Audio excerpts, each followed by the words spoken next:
ನಿನ್ನೆ ಸುರಿದ ಮಳೆಯಿಂದ ವಿಜಯಪುರ ಜಿಲ್ಲೆಯಲ್ಲಿ ಅತಿದೊಡ್ಡ ಅವಾಂತರಗಳು ಸೃಷ್ಟಿಯಾಗ್ಬಿಟ್ಟಿದೆ ಅನ್ನೋದ್ರ ಬಗ್ಗೆ ಡೀಟೇಲ್ಸ್ ಸಿಗ್ತಾ ಇದೆ. ರಾಜ್ಯದ ಬಹುತೇಕ ಜಿಲ್ಲೆಗಳಲ್ಲಿ ಮಳೆ ಅವಾಂತರಗಳು ಸೃಷ್ಟಿಯಾಗಿದೆ.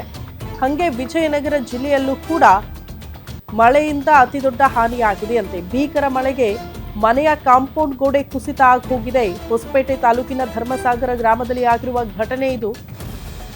ಮಳೆಯ ಹೊಡೆತಕ್ಕೆ ಕಲ್ಮಂಗಿ ತಿಮ್ಮನಗೌಡ ಮನೆಗೋಡೆ ದರಶಾಹಿ ಆಗಿದೆಯಂತೆ.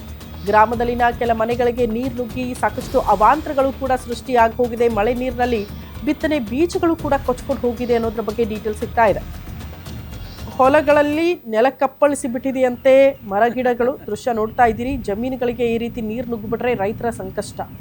ಮತ್ತೊಂದು ಕಡೆ ಮನೆಗಳಿಗೂ ಕೂಡ ಭಾರಿ ಪ್ರಮಾಣದಲ್ಲಿ ಮಳೆ ನೀರು ನುಗ್ಗಿ ಸಾಕಷ್ಟು ಅವಾಂತರಗಳು ಸೃಷ್ಟಿಯಾಗಿರುವಂತಹ ದೃಶ್ಯ ನೋಡ್ತಾ ಇದ್ದೀರಿ.